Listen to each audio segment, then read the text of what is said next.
Welcome back to This Week. The Tennessee Equality Project hosted its Equity Day at the state capitol. Leaders of the LGBTQ plus community met with state lawmakers as they speak out against anti-LGBTQ plus legislation. Legislation and laws that ban pride flags, drag shows, transgender health care, books, and more.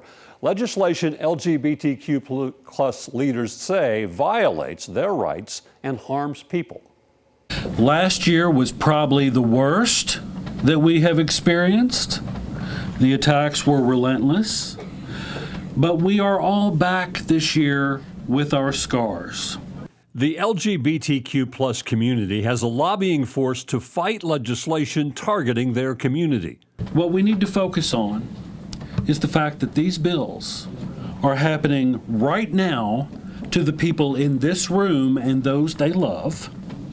While we are always learning, we are not here to be instructed by our legislators today, but to instruct them. And we are here to lead this movement, not merely be led by the whims of where these bills go. The LGBTQ plus community feels an urgency to act. The LGBTQ plus community is living in a state of emergency. Every family, every child deserves the same protections as everyone else to live their lives with safety, dignity, privacy, and the freedom from discrimination. Violence and vitriol against our community is perpetuated and bolstered by misinformation, disinformation, and stigma, all of which we're seeing right now. We're seeing this from state houses to Congress to major media outlets, and it must end.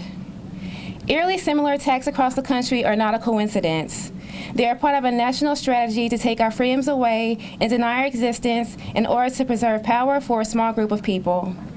A web of right-wing organizations, money-grubbing media influencers, and power-hungry politicians are working in coordination to hijack the levelers of government and wield them as weapons against LGBTQ plus people.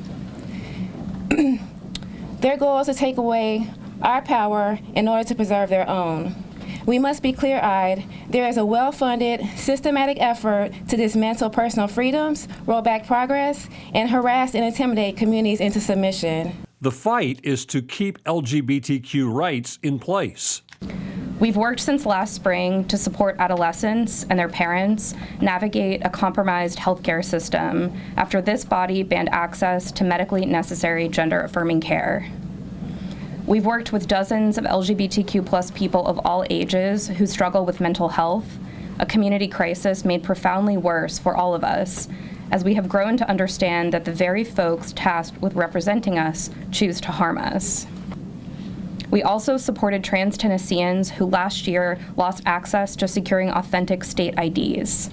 Many of those individuals that we supported are homeless or experiencing housing instability and have to spend hundreds of dollars just to secure identification to make their way towards employment, healthcare, or housing. This year, the slate of hate seems to focus in particular on younger Tennesseans, whether that be in schools or the foster system or in finding healthcare. Young people in Tennessee have overcome so much, from political turmoil to a global pandemic to school and community violence.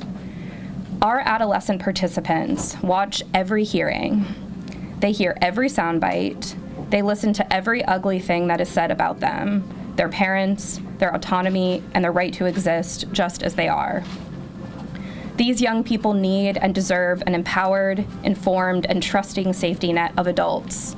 We call upon our state to act in the best interest of our young people, especially now. The LGBTQ plus community says discrimination against them hurts Tennessee. We've worked with countless businesses and tourism groups. I tend to hear from them at least like once a month at least, who are deciding, based on these bills, whether they should move their families to Tennessee, whether they should move here or start their businesses here, whether they should contribute their tourism dollars to our cities, whether they should bring their conventions or their conferences to our state, and even with locals who are still deciding, do they feel safe enough to stay here and to stay in their jobs.